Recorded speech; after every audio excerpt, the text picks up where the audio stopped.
If I could ask everybody to go ahead and grab your seats, please. Madam Secretary, call the roll. Senator Carroll? Senator Carroll? Senator Caslin? Here. Senator Douglas? Here. Senator Givens? Here. Senator Kerr? Senator McGarvey? Senator Meredith? Senator Nemes? Senator Webb? Senator West? Chair McDaniel? Here, having a quorum, we're duly constituted to conduct business. At this time, we're going to go a little bit out of order on these things so we can move some stuff around a little bit. We're going to start out with House Bill 604. Representative Mosier, you want to come on up here? At this time,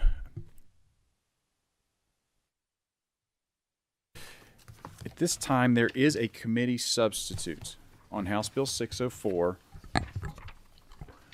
Can I have a motion to adopt the committee substitute? By Senator Carroll. Do I have a second? Second by Senator Douglas. All those in favor signify by saying aye. The ayes have it. The committee substitute is adopted. Representative Mosier, if you would like to speak briefly to the underlying legislation, and then I will talk about the rest of it. I'd be happy to. Thank you, Mr. Chair, and thank you, committee, for giving me the opportunity to be here to talk about House Bill 604. The initial underlying language has to do with the establishment of a Kentucky Center for Cannabis Research. It's to be set up at the University of Kentucky to advance the study of the use of cannabis for treatment of medical conditions. It establishes clinical research, increases clinical trials, opens it up to putting our participant application online. Of course, any individual who would be placed into a clinical trial would be assessed and referred to the appropriate clinical trial. It does instruct or direct the center to apply to the DEA for a cultivation center, which would establish Kentucky as a leader in research. That is the general underlying language, and I'm happy to answer any questions. All right, does anybody have any questions at this time for Representative Mosier? All right, seeing none. So to speak to the committee substitute, Section 1 deals with some reports that we've long desired to get from the executive branch and trying to get them in a little bit more timely. Section 2 deals with caps on the fees for property valuation administrators that had been previously requested by the Lexington-Fayette County Urban Government. Section 3 is the cannabis as was described by Representative Mosier there. Section 5 deals with lending from heavy equipment, sorry about that, for soil conservation districts. Section 6 goes on to continue to describe that there, as well as Section 7. Section 8 begins the West Kentucky Health Center that we had authorized in the budget. This is just the authorizing language for that. Section 13 funds the plasma games. Section 14 allocates money to the Rough River Business and Tourism Association. Section 15 allocates money for repairs at the Kentucky Center for the Arts. Section 16 provides funding for Rockcastle County Schools that was inadvertently left out originally. Section 17 is funding for Operation Unite. Section 18, there was a we found a bit of an error in terms of how things were calculated in the amount of excess funds at the end of the budget. So there's $105 million each year to the KERS non-hazardous pension system in addition to what we had previously appropriated there. Sections 19 and 20, once again, deal with the cannabis stuff that Representative Mosier addressed. Section 21 just further defines some stuff down in Clay County for a project that we had allocated for in the budget. Section 3, page 22, paragraph 3, was a request from the governor's office related to some wording on the health insurance. Section 8 makes sure that we don't get in the business of setting up a basic health plan. And paragraph 9, page 22, is Volunteers of America. We want just a cleanup language that we always intended that was headed to Lincoln County. This just verifies that it is. If you go on to page 22, there's some shifts in terms of debt service that were generated by the changes that I described previously.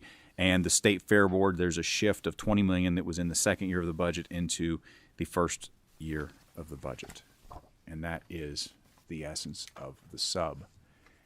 At this time, the chair will entertain any questions on the committee substitutes.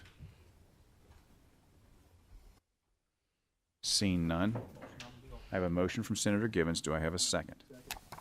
Second by Senator Douglas. Madam Secretary, please call the roll. Senator Carroll. Aye. Senator Caslin. Senator Douglas. Senator Givens. Aye. Senator Kerr. Senator McGarvey. Senator Meredith. Senator Nemes. Senator Webb. Senator West. Chair McDaniel. Aye.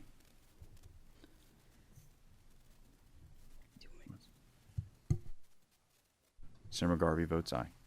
I believe that was 9 aye votes, 1 nay vote. The measure passes with favorable expression. There is a title amendment. At this time, the chair will entertain a motion on the title amendment. So moved. By Senator Givens. Do I have a second? Second by Senator Douglas. All those in favor signify by saying aye. Aye. Opposed, like sign. The ayes have it. Very well. All right, Representative Mosier, since you're here, let's just knock out 573 at the same time. Perfect. Thank you, Mr. Chair. I am Representative Kim Mosier, State Representative for the 64th District, for the record, and appreciate the opportunity again to discuss House Bill 573. This is the Healthcare Professional Loan Forgiveness Program. What this does is establishes a much-needed recruitment and retention loan forgiveness program, a tool for healthcare workers in rural and underserved areas of Kentucky by providing financial incentives to attract and retain healthcare workers and providers. It immediately addresses the access to care issue and healthcare worker shortage with a long-term policy solution.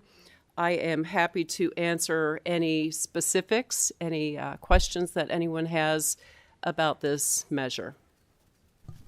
Very well. Senator West. Thank you, Mr. Chairman.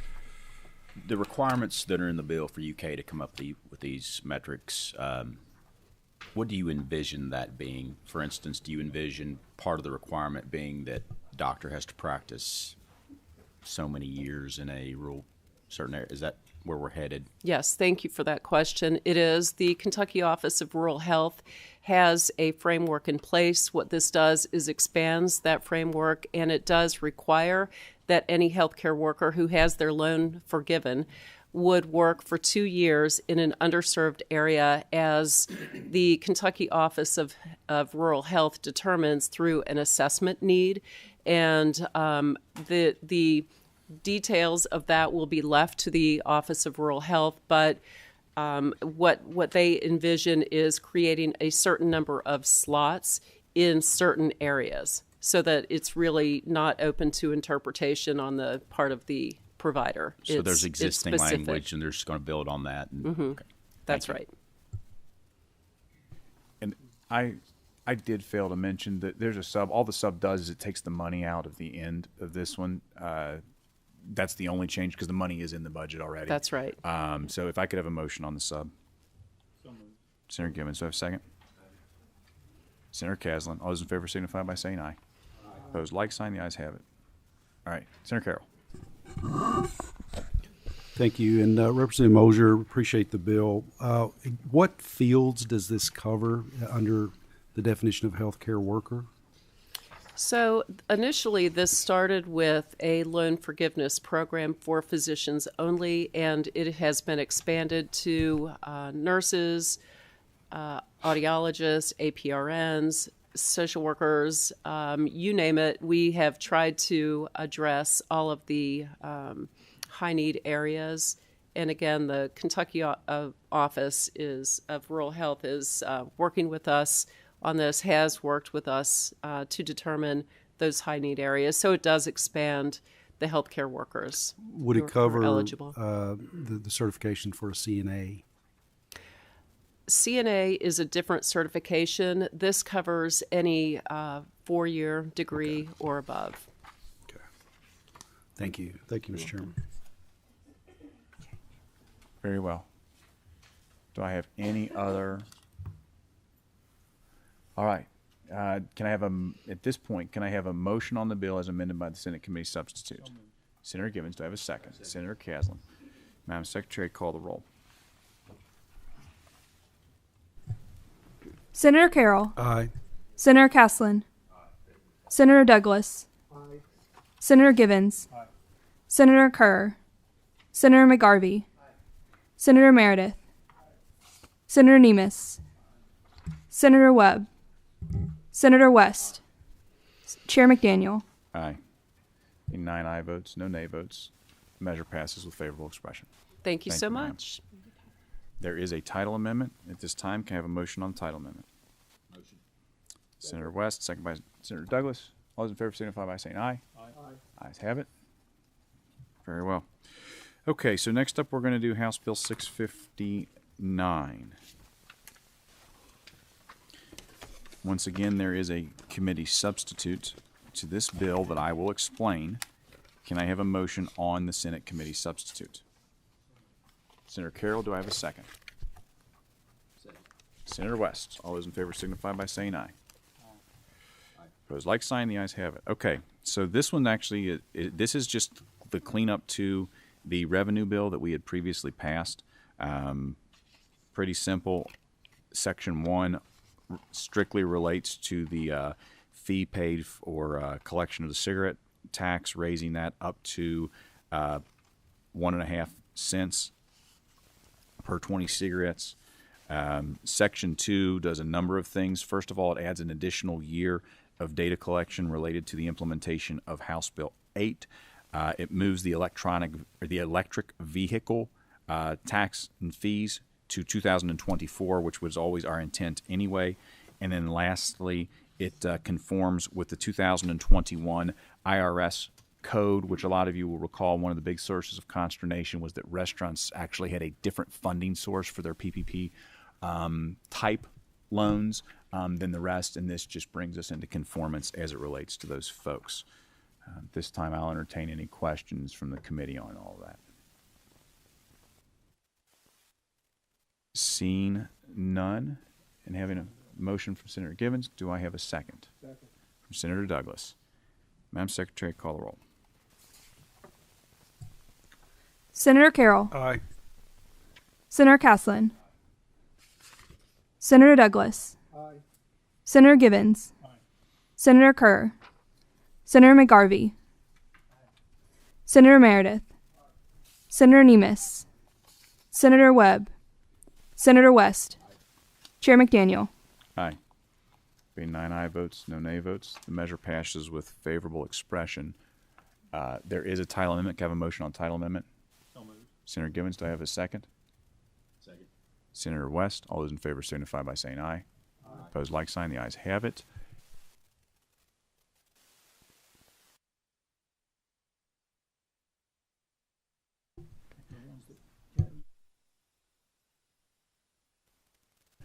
All right, at this time, I'm going to entertain a motion for consent on House Bill 659. So moved. Do I have a second? Second by Senator Carroll. All those in favor signify by saying aye. Opposed, like sign. The ayes have it. Okay, so I want to back up real quick. On House Bill 573, it did pass unanimously as well, correct? Yes. Okay.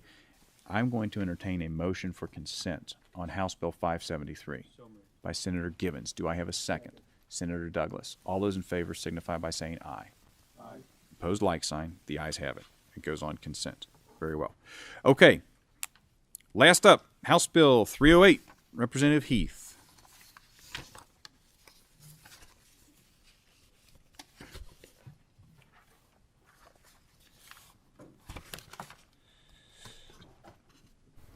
Representative, here's what we're going to do. We have a committee sub. I'm going to ask you to speak to the underlying sub. Or, I'm sorry, to the underlying bill. And then I'm going to turn it over to Pro Tem Givens to speak to the committee substitute. And we will go from there. Hold on one second.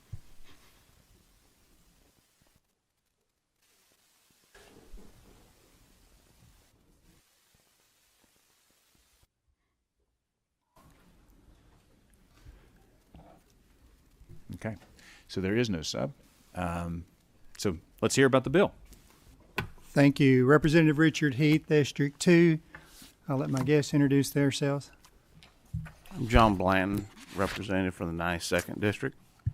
I'm Tony Choops with Advantage Capital and the Rural Jobs Coalition. Welcome, gentlemen. Please proceed. So we're excited to be here today to present House Bill 308. So this is the Kentucky Rural Jobs Fund, and it creates funds that enables the state to partner with participating federal licensed small business companies and then also rural business investment companies, and it establishes a total fund of $100 million. The state's portion of that $100 million is $50 million. There'll be $25 million in 21 and 22, and then $25 million in 22 and 23. So the appropriation from the general fund to the Rural Jobs Fund is at the Cabinet for Economic Development. The fund managers match the state's contribution, so the fund managers bring $50 million to the table. And this helps encourage more private investment in small businesses in rural areas and opportunity zones, West Louisville, and also in the hard-hit areas from the tornado of December 10th. It brings investment into the business areas that need it the most. There are several safeguards built into the bill. Each fund must commit to creating and retaining specific numbers of jobs, which drives new revenues to the state. If a fund fails to meet those job numbers, then the fund managers are liable in significant financial penalties based on actual payroll numbers. So it's very much in the interest of these fund managers to have their investments succeed. The business owners in the room will tell you that capital is the lifeblood of any company that hopes to grow and thrive. So House Bill 308 brings more working capital to areas outside of the major metros, as well as some inner city areas that need a boost. So it's very similar on the targeting of the Trump's administration opportunity zones. The money will be used for strategic investments like technology upgrades, new machinery, hiring and training new employees. There's a track record of success. We talked about this a little bit in the Interim Joint Ag Committee. Several of you were on that committee, so I won't go back through that. But there are success stories, and if you have questions, be glad to cover those. Let me just wrap up by saying that this has the endorsement and support of the Kentucky Association of Economic Development, Kentucky Farm Bureau, our Commissioner of Agriculture, Ryan Quarles, and many local economic development organizations that support House Bill 308. Good deal. Representative Blanton, you look like you're itching to say something, sir. Yes, sir. Thank you, Mr. You've been Chairman. waiting 3 years to say something on this in this committee, haven't you? I've been waiting 6 years, sir. I've been waiting 6 years. Ever since I came here, I've carried this piece of legislation, got it over here to you all one time. We didn't get it back over, but this is very important to me coming from Eastern Kentucky. We've seen such a dramatic downturn in the coal economy. We've lost thousands upon top of thousands of jobs, and we have no opportunities for people. And that actually, in the long game, costs the state more money. Because what ends up happening, we have more and more people going on some type of government assistance. They're not leaving. The ones that are leaving is causing us a loss in population, which means we're losing representation. We're losing basically a state representative in the redistricting and a senator, and we're getting less and less. I stood on the floor of the House a few weeks ago, and I literally begged for help for Eastern Kentucky. I'm a proud Eastern Kentuckian, and I don't want a handout. Handouts are bad for us. Handouts have got us in the shape we're in today up there. We want a hand up. We want opportunities. We are a very strong, hardworking, dedicated, loyal, prideful people. We just want a chance to work. This bill started out as a tax credit. It's no longer. It's in the budget. What we're laying out for you in House Bill 308 is a roadmap on the expenditures of monies that is already in the budget, that has already passed, and this is a roadmap for opportunities for not just Eastern Kentucky, but rural areas and areas of cities that are struggling as well. We don't want to leave anybody out. We want everybody to have the opportunity. Now, you're going to hear people that's going to say, oh, well, only the big out-of-state investors are going to make money on that. Well, that's not true. That's not true at all. As a matter of fact, any investors in the Commonwealth of Kentucky that are licensed can apply and participate the same as from any other state. The opportunity's there. All we're looking for is a way to invest in our rural communities that are in need of help. As a matter of fact, over the weekend, I talked with someone that was looking for that extra capital. I was telling them about this piece of legislation, and they were excited, hoping it would get passed because they're wanting to start a business, and they need the capital to do it in my area. And so this is that opportunity, one of those opportunities I stood on the floor a few weeks ago and begged for help, pleaded for help, not handouts, hand-ups, helping us to get on our feet, to allow our people to work, to make a good living, and raise their children where they choose to, what they call home. So I would hope, and I encourage each of you members, as Mr. Toops will go into more of the details of the piece of legislation here, give us a chance. I vote all the time for areas all across this state to have opportunities. Probably would add up to the billions of dollars I've voted in support of. I'm coming asking you one time now to vote in support of bringing opportunities that a portion of can come to my area to give some people some hope and opportunities. With that, I'll turn it over to Mr. Toops. Thank you. Before we do real quick, Representative, you did bring up a good point there, because we do hear a lot about out-of-state investment in this, which clearly has the opportunity to occur, and that's fine. But under paragraph 6 of section 2, there's a pretty strict definition of these types of funds. Do we have an idea of how many Kentucky companies qualify as one of those funds? I do not, sir. Okay. Maybe Tony does. Good morning. Sorry. Good morning, Mr. Chairman. The federal license requirement for the SBIC or the RBIC, there's over 300 companies nationally. We do know that there is a Kentucky-based fund that would qualify, known as Mountain Venture Incorporated. But what we've seen, like in, for example, if I may, in Georgia, for example, which has a great track record, there are 5 companies from around the country invested their own capital alongside the tax expenditure to bring a growth of jobs in rural areas of the state. And based on the actual payrolls, Georgia Tech did an analysis last month that showed that 2,300 jobs had been created and supported, and that was putting positive revenues back into the general fund of Georgia, which is the nexus here. If I may, I don't mean to go beyond the scope of the question, but if I can keep going, I will. We polished those first three bills off a little quicker than I expected, so you got a few extra minutes. Go ahead. Normally, I don't give people extra time. I appreciate that. Thank you. I just want to say real quickly, as Representative Blunt and Representative Heath have said, this bill really is the culmination of 20 years of state and federal experience. It started as a bipartisan bill in the U.S. Senate known as New Markets. It was one of those back in the days when bipartisanship got things done. Jim DeMint was the floor leader. President Clinton was the last piece of legislation he signed.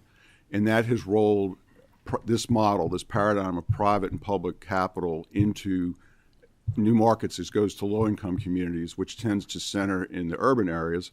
And with rural jobs, it is a iteration, if you will, of new markets that focuses on rural to help that, because rural is the hardest and most expensive place to identify good companies, invest in them, and then make sure that they succeed.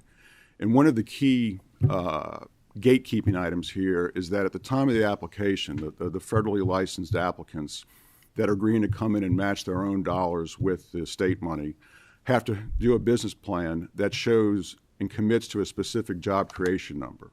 And the legislation allows the regulator to determine what that number should be ultimately. So there's discussion of having the business plan go through an econometric model that then will show the jobs. And the specific jobs are so important and critical because that is what drives new revenues to the general fund. And the key is that at the end of the investment period and the analysis period, 10 years in total, because this is long-term investing, this is not short-term transactional type activity, those jobs then create new general fund revenues because you have authentic economic growth. And so if we, as one of the participants, would hope to be, and like I said, there'll probably be 5+ applicants that will participate and compete in the program, we have to make those investments in compliance with the law within 2 years. And these investments are hard to identify. It takes a lot of work to underwrite them properly, make sure we're being good stewards of the public contribution plus our own contribution. Our interests are aligned here. So within 2 years, if we don't make compliant investments, as it says in the bill, we forfeit the money, the state money. We have to pay it back immediately. So we have 24 months to do that. And then during the next period of time, we have to invest 150% of the total capital. So it goes from 100 million to 150 million, and that's because of the reinvestment requirement. We're required, and it's also subject to forfeiture, i.e. clawback, that if we don't maintain at least 100% of the capital that we've been allocated, our own capital plus the state capital, then the state contribution is again forfeited, also known as a clawback. At the end of the compliance period, when we submit to the state that we are prepared to exit the program, there is a formula. So for every job we shortfall on that upfront commitment, we pay money back. At the end of the day, we stand to lose all of our own money plus have to pay the state's money back, which is a significant penalty. So there are significant clawbacks and penalties built into this legislation. And like I said, this is really, I don't know if everyone has the materials that we've been sharing, but nearly 20 states have done variations of this program over the last 15 years. There have been no instances of clawbacks or defaults of any sort. A number of states have reauthorized these programs repeatedly. Ohio has this exact program, which was reauthorized last year. Utah has this exact program, which was reauthorized this year, both by Republican legislatures and administrations. The Georgia program was authorized in 2017. We're still working on the renewal. The factual outcome in Georgia has been incredible. I think as Representative Heath alluded to, the Joint Interim Ag Committee heard from the CFO of one of the Georgia companies, who is a great success story. He testified that they couldn't raise the money to buy the new equipment they needed once they were able to do that through the Georgia program because the banks had turned them down because they were in a state where they weren't cash flow positive. But we decided that it was an appropriate use of funds and risk, and it's now become a huge success. They've raised $700 million above and beyond us because our investment was $6.5 million under the Georgia program, but they're able to bring new investors into their program, into their business rather. It's called Danimer Scientific in Bainbridge, Georgia. And Okay, so I got a motion from Senator Caslin. I've got a second from Senator Douglas. So, Mr. Toops, we're going to put a pause there. I know I've got testimony to the contrary, and I also have a question from Senator West. Senator West, go ahead. Just a couple quick questions. Is there a cap on an individual application for monies? the the bill. cap is $5 million per business invested. So there's a built-in. So another one individual can't come in and apply, be first in line, and No, in the way that, like I said, the good news is there's a robust almost 20-year history of programs like this. And what will happen is you'll see 5 or more qualified applicant funds apply, and they will divide. There'll be like a math. They'll just divide the amount by the number of applicants. so this is in the budget. So it's in the 2-year budget. As far as reporting back to us to see if this is working in 2 years, who's going to do that, and how does that work? Sure. I don't know. Go ahead.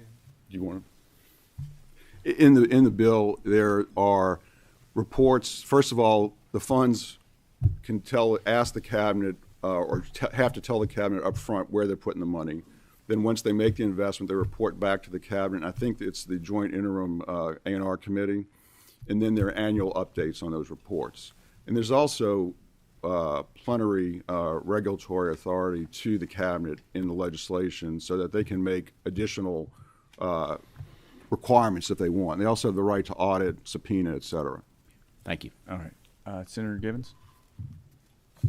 Mr. Chairman, thank you. And gentlemen, thanks for your passion on this legislation. I can sense it is very real.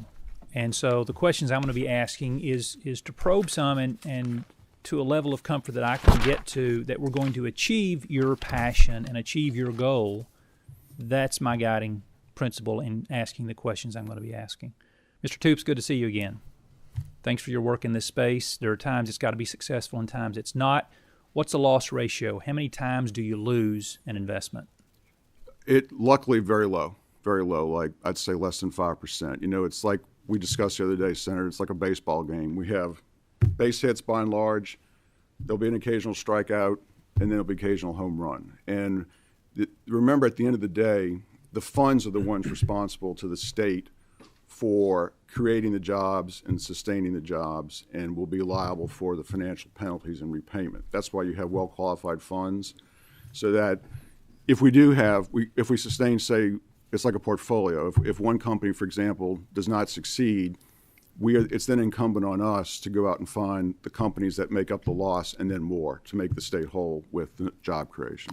So walk me through, you have the bill language there in front of you by Yes, chance. sir. Walk me through the formula as it relates to jobs, because you indicated in your earlier testimony, and I think I found the language maybe on page 14, Yes, sir. related to jobs in the numerator and denominator. But walk me backwards briefly through the legislation from your jobs requirement, and I'll go ahead and just ask my question. As I read the legislation, the only connection to jobs is in your application to the cabinet. You have to tell the cabinet in your application the number of jobs you intend to create or retain. And I'm not intending to be argumentative or harsh with my question. The application could say 0, and you've checked the box of filling out the application for the number of jobs. They approve the application as complete. The cabinet has no other authority to deny the application. The cabinet, as I read the language, can't deny the application because it says 0 jobs. Walk me through why I'm wrong. Sure. Let me flip back. And the application has to have a business plan. The business plan has to show that it will create enough jobs to be revenue positive to the state over the 10-year period. So you then commit to that specific number. So 0 jobs would, by definition, not be revenue positive. So revenue positive measured against the state's investment, or revenue positive measured Yes. against the investment never happening? You know, the state's investment has to produce sufficient jobs to therefore drive sufficient revenue, new revenues to the state to cover, to be revenue positive, i.e. mean to exceed the cost of the state contribution.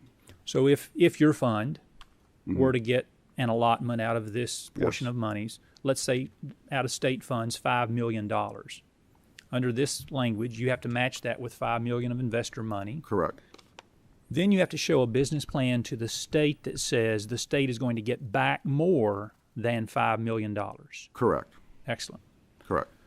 Now, I guess my largest concern, and I talked some with you about this, and we had some conversation about it, is the definition on, and lots of definitions. Definition at the bottom of page 3, growth zone includes A, B, and C. Rural county, very loosely defined, no criticism, just an observation. Rural county population less than 50,000. We got a lot of counties that are that way that are still hardly rural, but that's okay. My biggest concern is the underemployment zone. Help me have some comfort, Mr. Toops, that this money is going to make it into East Kentucky, because I think there's lots of our counties across the state that are going to be underemployment zones that are not in East Kentucky. Sure. I can speak specifically on the underemployment zone. That was a concern of a member several years ago, prior to the COVID recession, et cetera. And I think the underemployment zones are now coextensive with the rural counties and the opportunity zones. So I think it's kind of a moot. It's sort of it doesn't necessarily add to the geographic footprint, is what I'm trying to say. And the this is going to be at this point the market, and different investor groups will come with different criteria and different outlooks as to what's acceptable risk and what's a good business opportunity. So the money will go to where the opportunities are, to where the businesses that warrant this type of sustainable supported investment. I know, for example, we've committed that we will certainly look as broadly as possible throughout the state so that the money gets distributed, because our hope and expectation is to be back at this table in 2 years to say, here's what's been done, let's do second round. It's worked well, it's worked as intended, and you've seen the money go into companies, and hopefully, like we brought from Georgia, bring entrepreneurs to the table to say, yeah, but for this capital, I'd be out of business, or but for this money, I would have had to lay off people. But for this money, I would not have been able to grow. Every time I think I've got a little bit of extra time to go in, I end up with enough questions that it worries me. So, Senator McGarvey, you're next. I think I echo the comments of Senator Givens. Obviously, we want jobs not just in all over Kentucky, but in Eastern Kentucky in particular. And I understand where you're coming from, Representative Blanton. It's from my mom's family's from. Her maiden name is Morgan. You might know a few of them run around over there. So I'm concerned, too, with what Senator Givens pointed out. When we talk about revenues, you seem, Mr. Toop, to conflate revenue with jobs. But nowhere in the statute does it actually say that.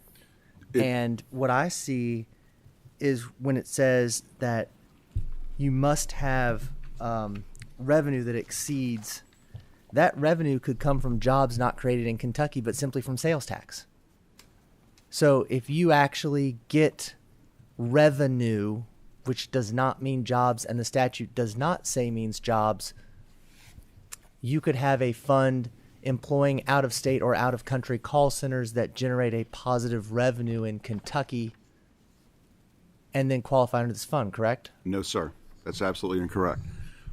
That's a misunderstanding of how these laws have worked elsewhere and what this law says. So by definition, we can only invest in companies that have their principal place of business in rural counties and opportunity zones. The econometric model referred to, the way those work, that the cabinet's familiar with and will make the selection, whether it's REMI or implant or something else, will be Kentucky-based jobs creating Kentucky-based revenue. So if someone were to make an investment like you described, that would be subject to immediate clawback, forfeiture. Just briefly, please. I know, I believe that's what the legislation is intended to do, and I want the legislation to do that. my fear, of course, is you can organize your principal place of business on paper just about anywhere you want it to take advantage of certain programs like this. You can form an LLC in Kentucky, state at your principal place of business, have your employees elsewhere in a Kentucky-based company, and I have some of the same concerns that Senator Givens does. All right, I'm gonna ask one more question, then I got to get opposition testimony, and then we're going to move along to vote. So, Mr. Toops, help me understand this here. Mm-hmm. So, the only time I believe the jobs actually come into effect is when, after 5 years, you want to make a distribution that would otherwise be in excess of the investment authority. Excuse me. Otherwise, you can make that distribution up to the amount of the investment authority. The accountability side of the jobs comes after you distribute above the investment authority. Is that correct? That's correct, yes, sir. Okay, and the investment authority includes the fund's investment plus the state's investment. So in essence, there's a $50 million. Hypothetically, if you had one fund with all of the money in it, it would be $50 million plus $50 million. You would have to then distribute in excess of $100 million before the accountability triggers for the jobs were triggered. Is that correct? That's correct. I can explain. That's the profits. So when you're below that level, you're not at a profit level. So there's debt service on the entire funds. There's overhead. There's expenses, et cetera. And like new markets, for example, federal law only requires 85% investment. This legislation amps that up to 100% within 2 years, and then 150% at the time you're talking about. So there's an extra added level of focus on investment and the job creation numbers in order to get to a point where it's been worthwhile for us and the state.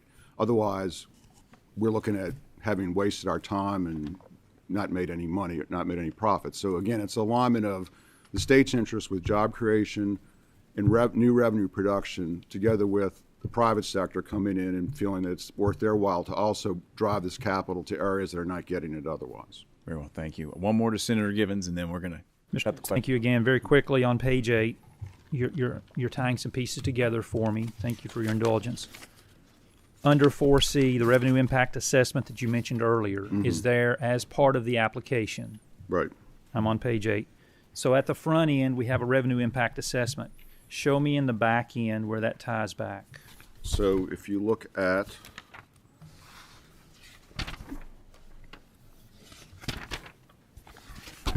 the draft I have is page 14. Okay. You look at section 6 and 7, that's where it ties together. Very good. That's what I needed. Thanks.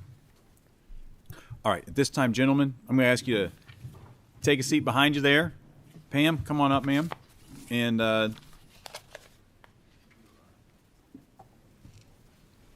we'll proceed. Thank you so much.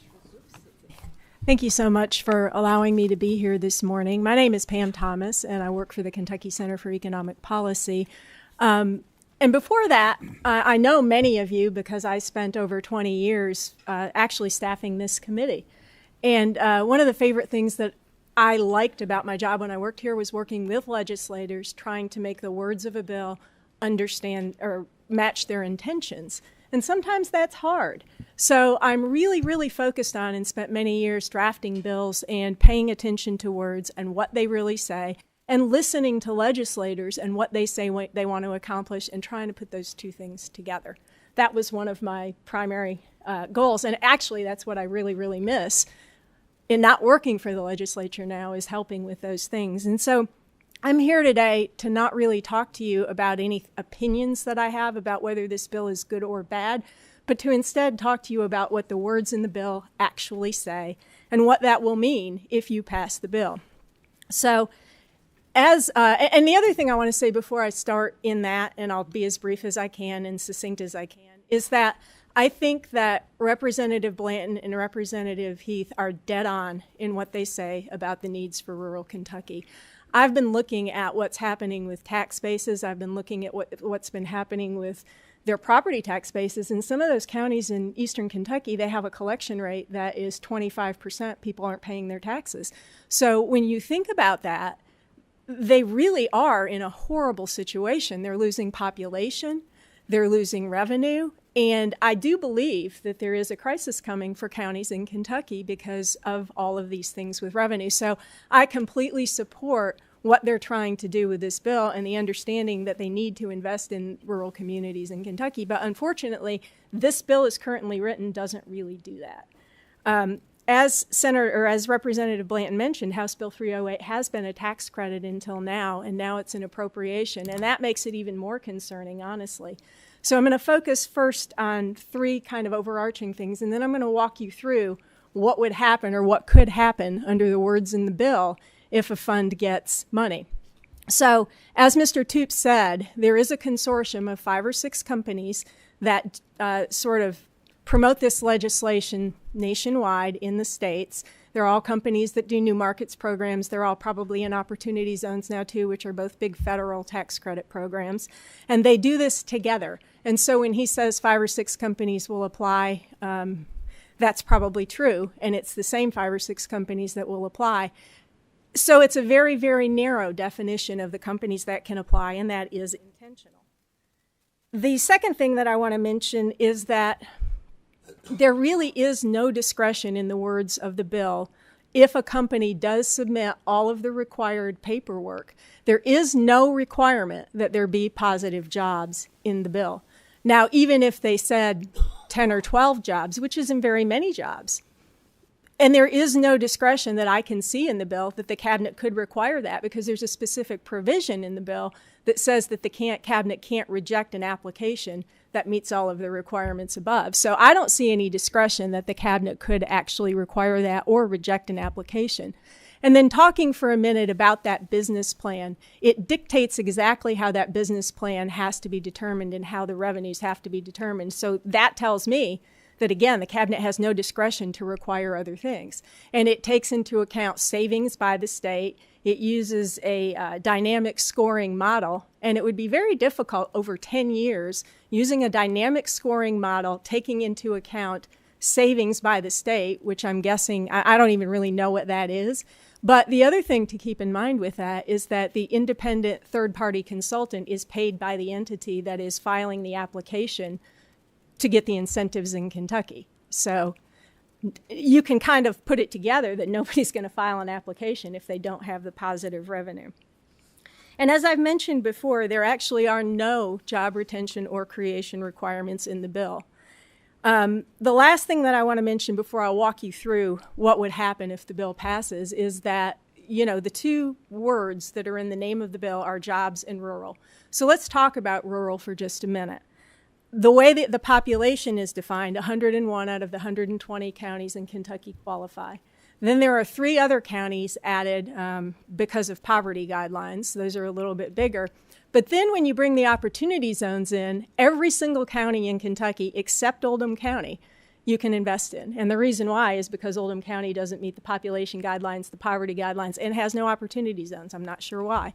But in any event, it's not really focused on rural. So I want to just now very quickly walk you through the process if the bill passes and what happens. So the application is submitted.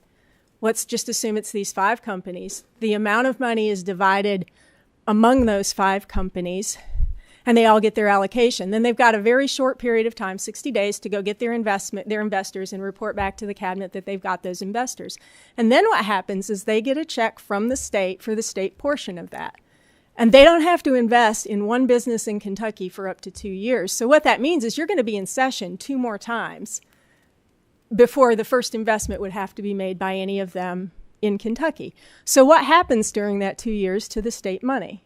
Well, whatever they want. I mean, they can invest in marketable securities. They can invest in companies in other states. There's no prohibition in the bill what they can do with that money in the 2-year period. So then what happens if they don't make the investment in 2 years? Well, they have to give the state money back. But what about the profit that they earned during that 2 years? They get to keep it. So the state would get its money back, but they would still get the profit without having to make one investment. The next thing that happens is that, let's say that at year 2, they do a couple of 1-year loans in Kentucky. And this is all things that are allowed by the law. I'm not saying that's what Mr. Toops' company would do. I'm just telling you what the law would allow. They do a couple of 1-year loans in Kentucky.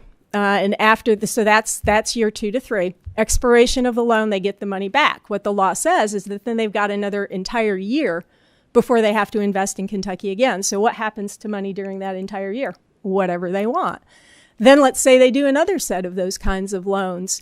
After the 5th year, they don't have to reinvest in Kentucky. So in short, what this does when you actually read the words of the bill. Oh, the other thing I wanted to mention is after 6 years, they can ask to get out. Well, remember the analysis spans 10 years. But after 6 years, and the way that the bill is drafted, there's actually a conflict in it because it says that if you get out, you have to be allowed to get out if you meet all these requirements. You just keep 100% invested. And then once you get out, the law doesn't apply to you anymore. It specifically says that. But then there's a clawback provision that says that before you distribute 150%, or you have to have invested 150% before you can distribute. But the kicker is, you're out of the fund when that happens, and there's provision that says the law no longer applies to you. So it creates a conflict. In short, what this bill does is it gives complete authority over the investments in Kentucky to companies that by and large will not be located here. Maybe that one Kentucky company will apply, and they decide.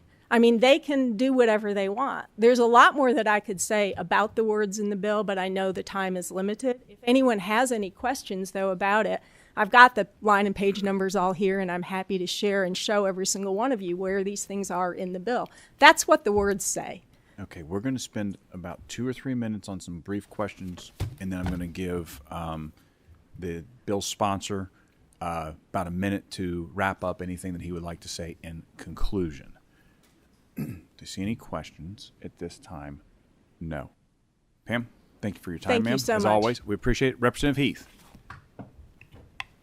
you have 1 minute to wrap up anything you would like to say, sir.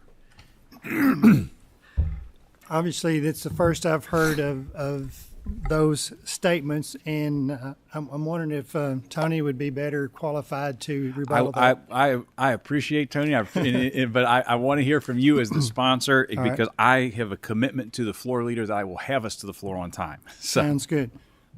So based off of her opening statement, her proposal about rural communities, don't know that we agree with that completely.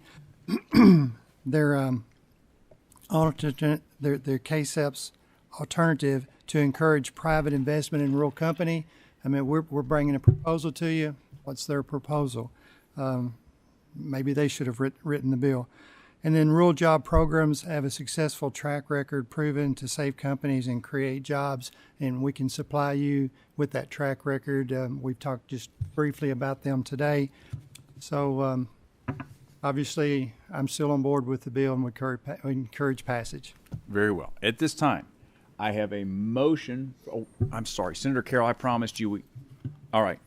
I have a motion from Senator Caslin. I have a second from Senator Douglas. Seeing no other question or comment, Madam Secretary, call the roll. Senator Carroll. Aye.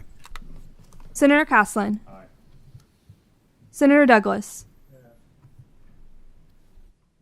Senator Givens. No. Senator Kerr. Senator McGarvey. Explain my no vote, Mr. Chairman. Cast your vote and explain. Thank you, Mr. Chairman. I vote no. I very much want to see us pass these types of problems to give a hand up, particularly in Eastern Kentucky. Because of the concerns outlined in this committee, I just am worried that the words of this bill don't specifically get to that area at this time. Senator Meredith. I'll explain my yes vote, please. Cast your vote and explain, sir. First, I'd like to express my appreciation to Representative Heath and Blanton for bringing this bill yet again. It vitally is needed for rural Kentucky, and I understand from Pam's comments that there may be some perceived risk with this proposal, but again, $50 million in the real scheme of things is not that much money, and I think the potential return could be astronomical. It truly can. You know, we don't look at just creating jobs, but lifting people up in the community. You know, we look at tax from new jobs, but we don't look at the benefit of reducing the entitlement benefits that we're so encumbered by. And with this being a essence a 2-year bill, I think there's opportunities to improve upon it.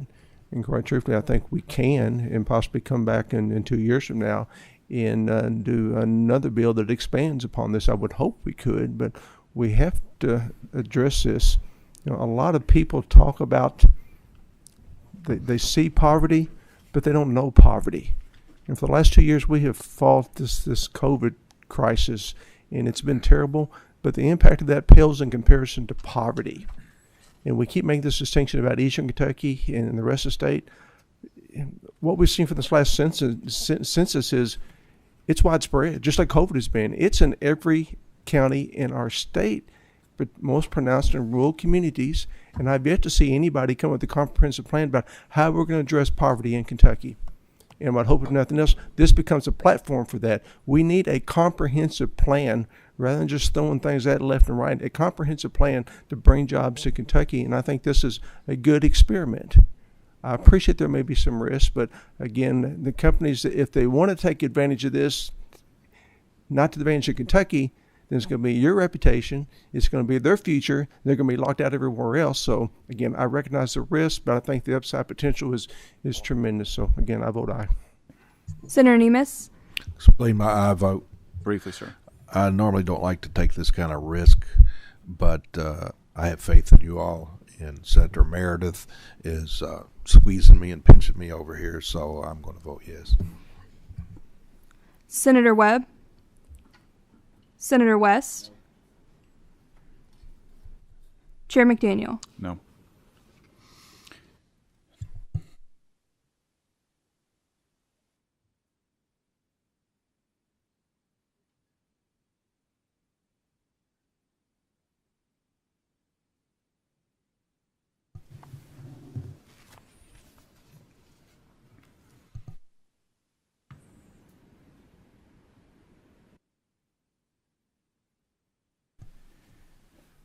There being 5 aye votes, 4 no votes, 1 pass vote, the measure fails to advance.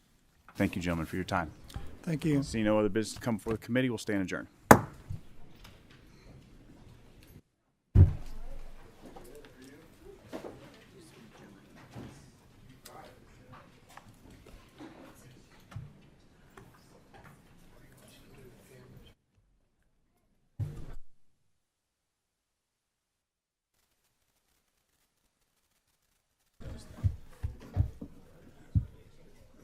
Maybe I don't trust the company today.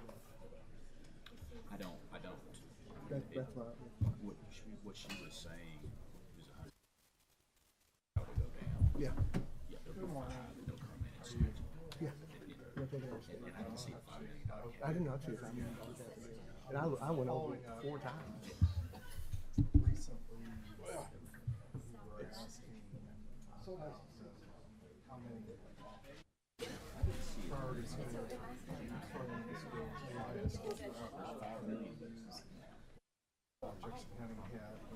No, I mean,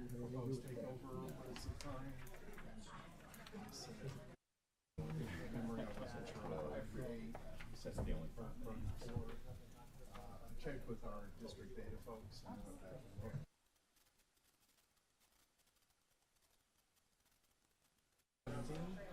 So maybe if I saw that. Yeah, that was my question. You get 5 companies. We were both kind of half that still just leaves about. $5 million out there. You double mine or you cut yours in half, either way, you know, so I'm gonna claim we're both half. This $5 million comes into play related to the forfeiture clause. Right. It's not really a cap about how much can be spent. No, it isn't. It is not.